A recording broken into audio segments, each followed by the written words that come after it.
Good morning to all of you. I'm sorry I couldn't join you all in Chicago. I'm going to divide my presentation into two parts. The first part is going to deal with the amendments that have been carried out to the Waqf Act, and the second to the order that has been passed by the Supreme Court in the challenges to those amendments. Now, the lens from which I will look at the amendments is that of conflicting stakeholders and whose hands have been strengthened and what has been weakened. So, the name of the Waqf Act, ironically, which was Waqf Act 1995, has been changed to call it the Unified Waqf Management Empowerment, Efficiency and Development Act, suggesting that the amendments have been brought about to empower Waqfs. But the argument that I am choosing to make is that at every stage and vis-a-vis every other stakeholder, it is Waqf architecture and traditional Waqf stakeholders, such as the Muslim community at large, have been weakened and the hands of every other stakeholder have been strengthened. Now let's take some examples. For instance, in the constitution of the Waqf Council and the Waqf Board, it is felt that there is need for non-Muslim members to necessarily be part of these bodies so that interests of non-Muslims can be taken care of. So again, compared to non-Muslims, between Muslims and non-Muslims, the hands of non-Muslims, it was felt, need to be strengthened and their interests also need to be taken care of. And for the first time, non-Muslims have been introduced into these bodies. Secondly, in disputes between Waqfs and state governments, Section 3C has been introduced where wherever there is a dispute between the state government or any other government agency, any body of the government, the interests of the government will prevail and the interests of the Waqfs have been made subsidiary or secondary to the interests of the government. And an officer of the government itself has been given the charge of deciding those disputes. And during the time when the officer of the state government is inquiring into the dispute between the state government and the Waqf, the status of the property is changed and it will no longer be used as a Waqf even during the pendency of that inquiry. No time limit has been prescribed for that inquiry. So theoretically, the officer of the state government decides the dispute between the state government and the Waqf. The moment that inquiry starts, the property loses its status as Waqf, and that inquiry can continue for any length of time because no timeline is prescribed within which that inquiry has to be completed. Compared to the Archaeological Survey of India, now Section 3D says that insofar as ancient monuments are concerned, no matter when they were registered and declared protected under the 1958 Act or the predecessor 1908 Act, any ancient monument which is declared as a Waqf will no longer be treated as a Waqf. So compared to ancient monuments and national heritage, again, Waqfs have been made secondary, and the interests of the Archaeological Survey of India and the fact that it is national or cultural heritage and that it is an ancient monument will be given precedence in terms of its preservation. In Section 3E, in the context of the same individuals, that is the scheduled tribes, because scheduled tribes, tribe is a tribal identity, it's not a religious identity, so a member of a scheduled tribe can also be a Muslim. And while there are other general laws which protect the interests of scheduled tribes in the manner of transfer of properties, here the identity of the scheduled tribe, a person from the scheduled tribe as a tribal, is given precedence over the identity of that same person as a Muslim. So a scheduled tribe can't dedicate property to as a Waqf, and that's something which Section 3E now prohibits. In Section 3A, the interests of the heirs of a Waqif in the context of Waqf al-Aulad have been given precedence to say that a Waqf al-Aulad cannot defeat the rights of traditional heirs, particularly female heirs, and therefore for the Waqif, his or her right to dispose of that property during their lifetime as Waqf is made secondary to or subservient to the rights of their heirs after them to claim on that property, defeating the very objective of the Waqf. Insofar as the Waqf dispute resolution architecture is concerned, the Waqf tribunal and the decision of the Waqf tribunal, which was otherwise it had a degree of finality, has been made subservient to the regular court system, so that now the Waqf tribunal is lower in the hierarchy of courts to the High Court, and the appeal from the order of the Waqf tribunal will lie to the High Court. So between Waqf dispute resolution architecture and traditional ordinary court system, the ordinary court system is given the upper hand. Where there is property of someone who dedicated property to a Waqf and then migrated to Pakistan, So in India, the property of those persons who migrated to Pakistan was handed over to the custodian of enemy property, and there's a separate law governing with management of that property. But if those properties were dedicated as Waqf by these individuals before going to Pakistan, then under Section 108, the property came under the control of the Waqf board, not the custodian of enemy property.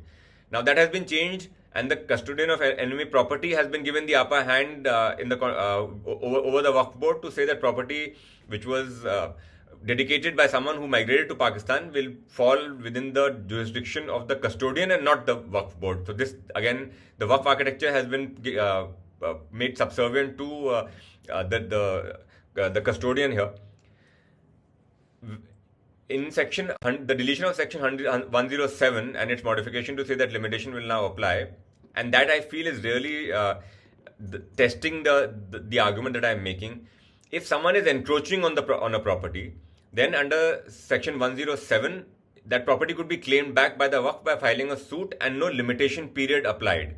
So section 107 was a carve out of limitation law in the context of Waqfs. But section 107 has now been altered to say that limitation will apply, and if the encroacher has been, therefore, the consequences, if the encroacher has been in possession of the property for more than 12 years by adverse possession, etc., then that property can no longer be claimed back because it will be barred. The claim will be barred by limitation. So even vis-a-vis an encroacher, the hands of a Waqf and the Waqf administration have been made weaker, and the interests of even an encroacher have been made as dominant over the interests of a Waqf.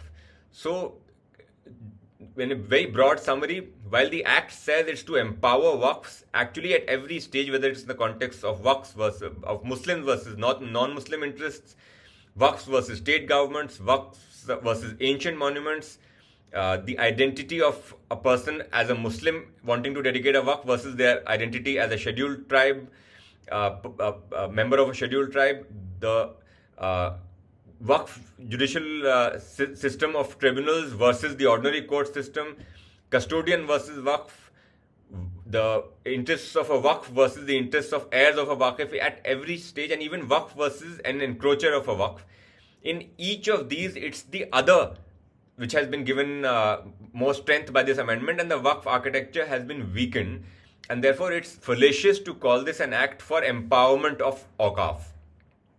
Now, there were multiple petitions filed challenging this amendment before the Supreme Court of India, and the Supreme Court is still seized with the matter. But in the interim, the interim order it has passed is a very limited interim order where the Act is allowed to operate with one or two small carve-outs. One, that the number of non-Muslims in the Waqf Council and the Waqf Board have been limited to 4 and 3 during the pendency of the proceedings before the Supreme Court. And this actually is a concession which was given by the Union government itself through the Solicitor General. And they've just accepted this suggestion to say that yes, non-Muslims will be allowed on these bodies during the pendency of the hearing, but limited to these numbers. The state government's inquiry in case of property is disputed between a state government and a Waqf will continue. The only change is that in the interim, the property will continue to be treated in the manner it is being treated so far as a Waqf, and therefore it doesn't lose its status immediately on commencement of the inquiry as a Waqf. That's the level of protection that has been given. And the biggest impact I feel that is going to be felt on account of the Supreme Court not giving us a complete stay of the Act is in the context of Waqf-by-User being deleted from the definition of Waqf and 6 months being given to register all Awqaf in India. Now, why is it that I say these are important? Because by reading the judgment of the Supreme Court, what the Supreme Court says is that you had 102 years to register because the first law of Waqf was introduced in 1923. So you had 102 years to register Waqfs, where the document of dedication was missing under the doctrine of Waqf-by-User. If you haven't already registered it, that window is now closed. And for all other Waqfs, even if they do have their document of registration, that they are given a period of 6 months within which to register, failing which then no suit will lie in any court for enforcement of any right in that Waqf. Now, why is that argument, in my opinion, problematic? Is because this argument of you had 102 years is actually based on slightly fallacious reasoning, and that is that in 1923, when for the first time the requirement of some form of registration was introduced, there was a requirement that the mutawalli of a Waqf will give details of the Waqf to the nearest court, and in the form of some kind of filing. Now, and here we have to understand that the interests of a mutawalli of a Waqf were there's a conflict of interest that lies there, because the interests of the mutawalli are at variance with the interests of the Waqf, and that is in fact the reason why this requirement was introduced, and that is seen in the objects and reasons of the 1923 Act itself, that mutawallis wish to treat Waqf property as their private property. So it is not in their interest to register Waqf property and subject themselves to regulatory scrutiny. Therefore, there was a statutory requirement built in to necessitate that they must register, and if they don't register, then penal consequences were to be visited upon the mutawalli, because that's the person whose failure it was. Now, this was not a very successful model because there was a conflict of interest, and mutawallis were not inclined to register Awqaf. Therefore, in 1954, in the Waqf Act that came in 1954, a requirement was introduced that the state government must conduct a survey of all Awqaf in the state and prepare a register, and this register of Awqaf will then be subject to the regulatory supervision of the Waqf board. Now, it's telling that this requirement was necessary. Why? Because conflict of interest of mutawalli. But in 2013, when the Waqf Amendment 2013 was brought about, the statement of objects and reasons of the Waqf Amendment 2013 says that despite the passage of so many years, only one state has actually carried on that survey. Therefore, the failure is of the state governments, only one of which all the way till 2013 had even carried out a survey of Awqaf in the state. At no point of time in any of this was the Waqf to be visited with consequences for non-registration, because in the first case it was a failure of the mutawalli who had his or her his own interests, and in the second it was a failure of the state government, and therefore again the Waqf could not be visited with consequences for that. For the first time now, by way of this amendment, the Waqf is to suffer, because if the Waqf is not registered, the Waqf will lose its status as a Waqf. Now, by way of an amendment, at some point also any beneficiary of a Waqf was given the right to register, but we have to see this in context, because the namazi in a masjid or zairin in a dargah or users of a qabristan are not going to go and ask for papers for registration and see if it is registered or not and take upon that responsibility. So while there is a permissive provision allowing them to register, but there cannot be an obligation on them to seek out and register Waqf properties. Therefore, to visit consequences on the Waqf for non-registration is to saddle consequences, adverse consequences on the beneficiaries for failure of either the mutawalli or the state government in carrying out their responsibilities under the relevant statutes. Now, the Supreme Court fails to recognize in its order that this 102 years of window that we had was not a window available to the Muslim community, because the onus lay first on the mutawallis and the state governments. So in that sense, to say that because Waqfs-by-User, which were without documentation and therefore where long use had to be proved to get them the protection of Waqfs, they've had 102 years to register is fallacious, because that responsibility was not discharged by the persons, that is mutawallis and state governments, upon whom it was placed. And today the beneficiaries, that is the namazis, the users of qabristans, the zairins of dargahs, the Muslim community at large, they can't be visited consequences for the failures of either of these bodies and individuals who have their own vested interests. I believe that there's also some time which has to be left for question answers later, so I'll be logged in and joining in for that.